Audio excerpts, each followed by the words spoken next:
Muchísimas gracias, querido John, a ti y a toda tu audiencia. Me da un enorme placer y es un honor estar contigo esta tarde. Es un gusto. De hecho, bueno, gracias a, bueno, Susana de Planeta, ahí estuve leyendo Leyes y Leyendas, 7 juicios que cambiaron la historia y tengo varias preguntas, curiosidades respecto a eso, porque la recopilación de ello, créanme que no es trabajo fácil, muy extenuante y eso es bastante de admirar. Yo creería que la primera pregunta que te haría es sobre, más que todo, las crónicas periodísticas que abarcan sobre la historia, puede ser a través de la guerra. Vamos a centrar un poquito como en los conflictos. Hay conflictos cubren armados. ¿Cómo equilibras la objetividad periodística con la empatía hacia las personas afectadas a través de la guerra en toda la documentación que usted hizo? Una pregunta muy difícil, John. Este es un libro que transforma 12 grandes juicios de la historia en crónicas, perdón, 7 grandes juicios de la historia en crónicas. La materia prima del libro es pues precisamente el expediente judicial, es lo que queda grabado, digamos, en esa memoria judicial. Y ahí están las voces de las víctimas. Ahora, ¿cómo podemos, digamos, tener un balance adecuado? Yo creo que el centro de las crónicas son las víctimas. El centro de las crónicas no son... Uno cuando empieza a escribir una crónica puedes poner tu cámara en distintos lugares, ¿cierto? Es como un documental. El documental se cuenta desde una perspectiva y con el foco puesto en una persona o en una narrativa. Y aquí claramente la narrativa son las víctimas. Si tú pues miras los juicios de Nuremberg, los juicios de Yugoslavia, ves el juicio de Oscar Wilde, etcétera, la cámara está puesta sobre las víctimas y es un poco un ejercicio de memoria. Y tú tocas un tema muy interesante, John, y es eh, este libro de alguna forma es una pequeñísima, minúscula, pero de todas formas presente forma de hacerle justicia a las víctimas. ¿Por qué? Porque la narración de las historias y contar esas historias, rescatarlas de las trincheras y de las oscuridades de los expedientes judiciales es también una forma de hacer memoria y es también una forma de reconocer a las víctimas en su lucha. Entonces yo te diría dos cosas, eso es el foco de las crónicas está sobre las víctimas y luego el mismo ejercicio de la memoria pues es muy útil precisamente para recobrar esa voz de las víctimas en las crónicas. Y es bastante importante. Y creo que ahí ya se desprende de varios aspectos, porque yo estuve mirando en una parte que hablaba sobre cómo tú como autor aborda, obviamente, datos específicos, pero yo hice esta pregunta y pues obviamente te la digo con el mayor de los gustos. ¿Cómo crees que estas leyendas influyeron en la percepción pública de la justicia en estos casos específicos? O sea, ¿ocurrió algo que haya cambiado, pues, obviamente la percepción de alguien que haya también abordado este tema, a las personas que de pronto vieron el libro de otros países, de otros lugares, que hayan podido impactar a través de, pues, del libro? Es, es una muy interesante pregunta. Lamentablemente, en temas de impacto todavía es muy prematuro. El libro acabó de salir hace 2 semanas. Está apenas dando sus primeros pasitos en el difícil mundo de los libros, en el tan competitivo mundo de los libros. Lo que yo sí te podría decir es que las personas que lo han leído hasta ahora eh, se han sentido tocadas porque me han dicho, mira, pues es la primera vez que podemos enterarnos de casos tan grandes, tan importantes, de una manera afable, sencilla, entretenida. Es la primera vez, me han dicho un par de personas que yo puedo sentarme pues y leer algo que parece muy técnico. Los juicios de Yugoslavia, Dios mío, parece algo como muy técnico. Y es, yo puedo sentarme y puedo entenderlo porque está escrito en una tonalidad amena y está escrito a partir de las voces de las personas que lo vieron, de los rostros humanos que estuvieron atrás pues, de esos juicios. Entonces, si bien no hay todavía como un impacto que yo te pueda decir, pues hay un cambio esencial de alguna forma. Eh, Definitivamente sí hay una percepción que yo he podido notar con respecto a ¿cómo te diría? A la alegría que produce la disponibilidad de la historia en un tono ameno, en un tono sencillo para la gente. Fíjate que hay algo que me parece súper elemental, que al momento de que el libro hasta apenas ha salido, ha tenido buenas reseñas, buenísimas reseñas, y también lo han recomendado catedráticos, lo han recomendado obviamente conferencistas respecto al tema de conflicto. Uno cuando da una información, uno siente como a través, es posible que pueda cambiar un poco la percepción, pueda cambiar un poco el sentido, pero más que me dejó impresionado es la ética periodística que haces, porque se denominan, puedo decir que crucial, no sé si sea la palabra correcta, pero puedo decir que especialmente cuando se trata de que cambiaron la historia, temas de conflicto, de guerra, también temas de impacto social, ¿cómo decide usted compartir? Y yo sé que los 7 libros, o sea, siete juicios está allí, pero ¿cuáles retuviste para proteger las personas involucradas? Porque yo sé que es complicado poder abarcar un tema. Les dice, bueno, los 7 juicios están aquí, pero hay algo que de pronto, hay un capítulo que de pronto fue eliminado o algo, porque de pronto usted vaya a decir, uy, de pronto va a ser difícil por la ética. No tanto por la ética, porque no creo que sentí en ningún momento ningún dilema ético. A ver, digamos, sentí muchos dilemas éticos cuando abordé los juicios, porque los juicios están repletos de dilemas éticos. Los juicios de Nuremberg son esencialmente unos juicios alrededor de si es que vale o no la vida humana. En qué situaciones vale la vida humana y en qué situaciones vale exterminar la vida humana. O sea, es un dilema de una atrocidad, digamos, innombrable. Pero digamos el dilema más vino con respecto a la selección de los casos, porque a ratos, y yo digamos, te lo confieso a ti, ahora que nada, es que estamos en privado y ojalá muchas personas nos escuchen, eh, el libro puede pecar de grandilocuente en el sentido de decir 7 casos que cambiaron la historia. Bueno, solo estos 7 casos, pues usted me dice que solo estos 7, entonces no hay más. Y la respuesta es sí, hay muchos más. Para que tengas idea, mi querido John, pues al inicio del proyecto editorial teníamos 59 juicios que estaban en la lista, 59. Cada uno de ellos con su valor, cada uno de ellos con su propuesta, etcétera. Pero al final tuvimos que decantarnos por estos 7 por un simple sentido, no de que sean los únicos, pero sí de que son los 7 que pusieron trazaron unas grandes líneas para responder las grandes preguntas del siglo XX alrededor de la vida humana, de la dignidad, de la diversidad, de la ética, que es un tema que tú has topado.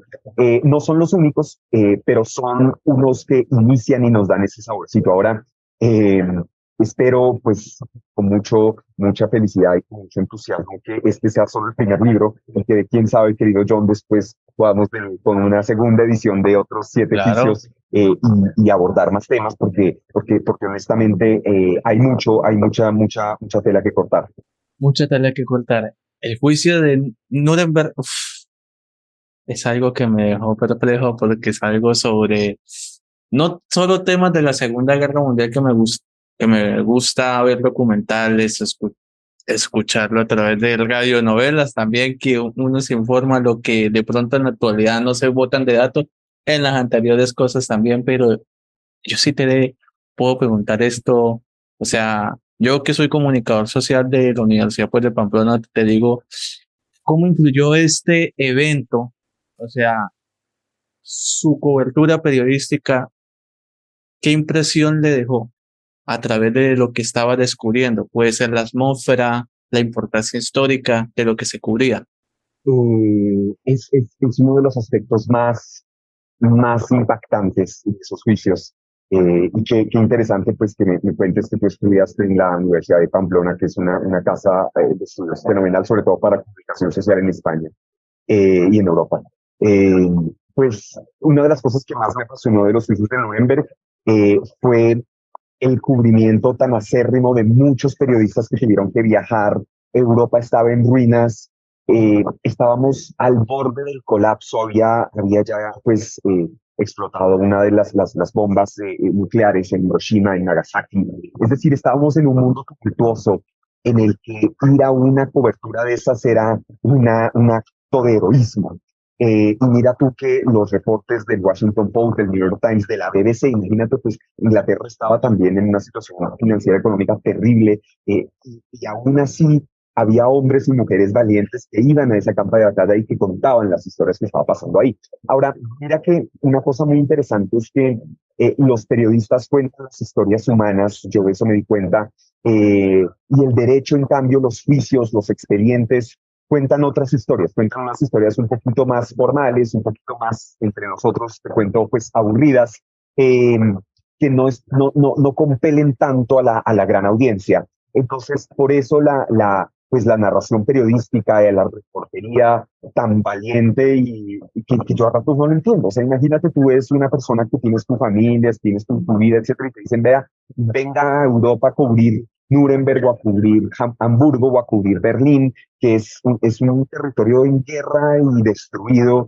y es la gente que lo hace. Y al final, mira, John, que los periodistas pues son rescatistas permanentes de la memoria. Si es que no hubiéramos tenido personas valientes en ese momento que hubieran tomado esa batalla, probablemente lo que hoy sabríamos de Nuremberg, de Berlín, de la Segunda Guerra Mundial, habría sido mínimo, habría sido los relatos pues militares de los ganadores o de los perdedores, pero la voz de los periodistas fue fundamental también para el libro. Y tú cuando lo leas, no sé si es que ya tuviste la oportunidad de ojearlo un poquito, pero vas a ver que está entrelazado. Entonces, que está entrelazado el expediente judicial, pero también una permanente referencia a las grandes voces del periodismo de ese momento que estaba ahí en la trinchera cubriendo la guerra. Yo vi gran parte del libro en la cual yo cuando estuve más de la mitad mirando y observando, eso sí, cuando vi lo de las organizaciones criminales, me hacía así el cabello y eso que no tengo tanto. La pregunta, es que esta pregunta es muy difícil para hacerla porque abarca muchas cosas, pero creo que este libro lo puede lograr. Y es sobre, vean, la pregunta es la siguiente porque es algo interesante. ¿Qué estrategias a través de tu investigación o tácticas has podido observar que a través de tus crónicas se pueden como debilitar o desmantelar ciertas estructuras del crimen organizado a través pues de tus crónicas? Bravo, ¿no? Siguiente pregunta. Uy, es bravo, es bravo.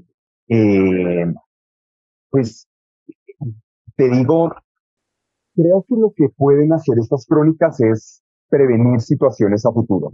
Yo no trabajo con casos actuales, entonces yo, por ejemplo, yo no estoy investigando, no sé, los crímenes del cartel de Sinaloa o los crímenes del clan del Golfo, etcétera. Que son casos actuales, casos que, digamos que un buen cronista o una buena cronista podría pues investigarlos y cambiar de alguna manera la historia porque investigó bien una cosa y sacó a relucir una verdad que alguien quería esconder. Mi labor es con la historia, entonces es con hechos pasados. Ahora mira tú, hay una cosa interesante y es que el pasado no es tan estático como uno piensa. Entonces uno dice los juicios de Nuremberg, genocidio, holocausto, etcétera, como si fuera algo pues de hace décadas o de otros siglos. Y la verdad es que ahora mismo, pues si tú ves las atrocidades que cometió Hamas en Israel y tú ves los excesos que también el Estado israelí está teniendo en Gaza, pues ves que es un libro bastante actual. Entonces lo que yo te diría es como las crónicas, pues su fin en este punto es darnos esa probadita de que el pasado no está tan atrás como parece. Yo le comentaba a mi hermano, mi hermano tiene 20 años y le decía, mira, escribí este libro y el primer capítulo es Oficio Penal. Y él me decía, uy, los filmes de Nuremberg, Segunda Guerra Mundial, la prehistoria, o sea, eso pasó como hace 2500 años. No, eso pasó en el 45, ni siquiera han pasado 100 años. Eso pasó, eso en la historia mundial es como hace un minuto. Y por eso, ¿ves? Es como, tal vez el poder de esto es que te va dando unas ideas de la historia no está tan atrás como piensas, está mucho más metida en nuestro día a día de lo que intuimos. Es que cuando hablamos es que cuando hablamos de Segunda Guerra Mundial, Alemania, todo eso, primero tenemos que mirar primero la primera, la segunda, en el 39, en el 45, luego el tema de la Guerra Fría, no, son un montón de cosas. Es más, hasta usted escribe los los 4 rounds. Significa que los 3 rounds es la vencida, pero pasaron el 4. Ahora yo creo que será tu quinto round si haces un libro que hable sobre los demás. Pero es muy complicado, ¿no? Porque ya es algo muy, o sea, es como decir la saga de la Amazonía, ¿no? Cuando la retratas, ¿no? Porque hablas sobre lo de Ecuador, hablas sobre muchas cosas. Pero yo te hago esta pregunta. La portada está increíble, o sea, maravilloso. El que hizo la portada, mi respeto. Pero yo te pregunto algo, cuando saquen una película sobre eso, un documental o una historia sobre tu libro, ¿cuál sería el elemento importante para un futuro director de cine o un futuro documentalista que pueda fidelizar tu historia? Uy, Dios mío. Gracias primero por los piropos de la portada. Sabes que fue una portada un poquito, ¿cómo te diría? Disruptiva en el sentido que me decían, no, está muy, como que está, como dicen los gringos, too much. O sea, está como demasiado aguerrida, demasiado como atrevida. Y yo tuve que batallar ahí. La gente del planeta me dio una mano y me dijeron, bueno, vamos, pero como que estaba un poquito pasado del tono, a mí me encantó. Me parece que que refleja mucho el dinamismo el entretenimiento que también quiere dar la obra. Ahora, sobre lo de un documental, a mí me parece que sería fantástico. Yo sueño con algo así. Falta, pues falta Uy, alguien que se anime, sí. alguien entonces, amigos documentalistas, amigos de Netflix, de Amazon Prime, si están viendo esto, contáctenos, por favor. Estamos disponibles. Mentiras, yo creo que sería fantástico. Yo creo que los documentales ahora tienen un alcance y una potencia enorme. Y pues tú le has dado en el punto, no lo había pensado antes, pero sería francamente Por un sueño favor. hecho realidad un sueño hecho realidad poder armar algo alrededor de esto. Si alguna vez lo hacen, ponen agradecimientos. Yo ya yo quería buenísimo. Por supuesto, y lo invitamos al lanzamiento y brindamos, etcétera. Entonces, por favor, con tu gran audiencia, si es que hay alguien que conoce a alguien en Netflix, en Prime Video, de pronto por ahí un documentalista, Caracol, RCN, aquí estamos, muy felices de escuchar sus propuestas, ¿no? Esta foto se ve increíble porque fíjese que, o sea, parece como una escena como si fuera sacada de un videojuego. Justamente, yo como que, ¿what? ¿Cómo así? ¿Esto sale en un videojuego o algo? Porque es increíble. O sea, puro estilo militar, que eso es lo más interesante. Ahora, lo más sensacional del libro es como habla temas de Europa, de Latinoamérica, aunque en cierta parte hay temas que incluye temas de Asia, ¿no? Algo increíble, pero no sé si el libro vaya a una segunda parte o puede ser que haya como una secuela del libro que pueda ser una saga respecto a las investigaciones.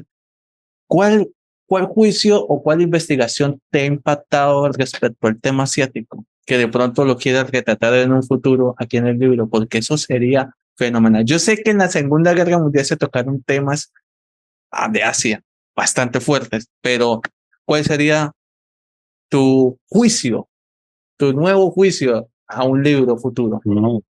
Uy, buena. A ver, a mí me apasionan mucho, bueno, los juicios de Nuremberg fueron los que juzgaron las atrocidades de la guerra en Alemania, pero mira tú que en paralelo a los juicios de Nuremberg, no en paralelo, unos años después, se instalaron los juicios en Japón, los juicios japoneses. Estos eran una serie de juicios en el cual pues los aliados de la misma manera que lo hicieron en Nuremberg, hicieron lo que se llamaba el Tribunal Militar Internacional para el Lejano Oriente, que también se conocen como los juicios de Tokio. Y son unos juicios magníficos, iguales, digamos, a los de Nuremberg, pero enfocados en juzgar las atrocidades pues de la milicia japonesa en China, en Corea, etcétera. Eh, esos juicios son fantásticos, son magníficos. El problema es que mi japonés es malo. Eh, no, mentira, no hablo japonés, pero entonces tendría que hacer una labor de una investigación muy profunda, pero definitivamente los juicios de Tokio ese Tribunal Internacional para el Lejano Oriente después de la Segunda Guerra Mundial, me parecería pues fantástico y de hecho ya estoy anotando unos juicios. Hay que cruzar los dedos de que le vaya bien a este libro. Yo tengo muchas esperanzas, Claro que sí. creo que puede tener una buena acogida. Si es que va bien, pues yo creo que la editorial de pronto cree en mí para un siguiente libro que pues esperemos pueda ver la luz del sol en unos años también. Los juicios de Tokio te lanzas de lleno, ¿no? Te lanzas con toda la No expectativa estaría porque es un, por ejemplo, el periodista que investigó todos esos juicios, Dios mío, eso es bastante complejo, es algo increíble. Mira, hay similitudes, juicios de Tokio con los juicios de Nuremberg. Desde tu perspectiva, hombre, ¿cómo describes ese enfoque único en que se adoptó en Tokio y cómo impactó en el proceso y el veredicto, ¿no? Desde tu perspectiva, hombre. Sí, a ver, yo te soy muy sincero, yo no soy un experto ni de cerca en los juicios de Tokio. Los juicios de Nuremberg fueron la gran escuela de muchos juicios. Fueron como la primera probadita de qué es esto de armar un tribunal internacional donde vamos a juzgar crímenes atrocidades de guerra. Fue la primera vez. Bueno, no la primera vez, digamos, a esa escala sí fue una primera experiencia.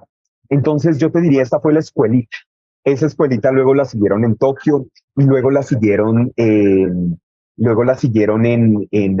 Yugoslavia, que son otros juicios muy Uf, interesantes. Están cubiertos ahí en el libro, fantásticos.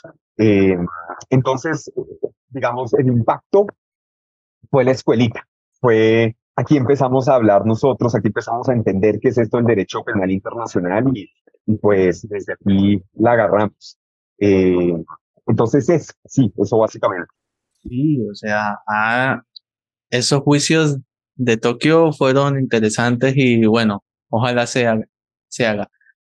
Sabe que también me pareció interesante, pero yo creo que obviamente no abordaste un tema que es lo de Europa, lo de Albania, ¿no? Albania tiene mucha historia periodística, puedo decir tremenda, pero puede ser que yo sé que este libro le irá bien, este libro le irá bien, segurísimo, y no diga John por la entrevista, no, yo sé que porque yo me sumerjo a todo ese tipo de historia y ahí estoy yo metido, involucrado, pero hombre, hay algo que sí le quiero preguntar y es sobre, hay segunda parte, listo, juicios de Tokio, pero ¿considera usted hablar sobre algo, sobre lo que ha impactado a Albania, por ejemplo? Pues dada a la historia política de Albania, Me ¿hay otro gustaría, juicio, pero hay no, otro es juicio que que le haya impactado más? sí, muchos, como te decía, pues la lista es larga, es 51, 59, perdón. La historia de Albania me parece fenomenal, apasionante, eh, y definitivamente me encantaría investigarla más. Al final del día, querido John, esto es un pretexto para entrar a entender la historia. El juicio es importante, pero lo más importante es todo lo que pasa alrededor del juicio. Es todos esas pasiones, esos temas sociopolíticos, económicos que están pasando alrededor de los juicios. De manera que sí, definitivamente no tengo ninguna referencia de un juicio pues de Albania, directamente implicado a Albania, que me interesaría pues abordar, pero la historia del Estado de Albania, que además es riquísima, es diversa y también muy trágica, me encantaría, o sea, definitivamente. Yo creo que te envío esta pregunta porque está súper buena. Espera, déjame, te la envío. Por si hay alguna persona que de pronto esté impactada por el tema de Albania o algo, yo le hago esta pregunta y me la puede responder en los comentarios o se la puede responder cuando usted esté en conferencia o algo. ¿Existen casos en los que Albania haya estado involucrada en juicios ante tribunales internacionales o de la Unión Europea? Ese es el detonante. Pues me dejas ahí la tarea y pues no, te agradezco muchísimo la entrevista, el trabajo que haces con tus entrevistas y todos tus canales, que eres tremendamente activo en todos los canales, en YouTube, en Instagram, y eso, pues créeme que yo apenas estoy empezando en redes sociales, no soy no son ni fuertes, nunca lo han sido, no creo que lo sean, pero es un camello muy duro.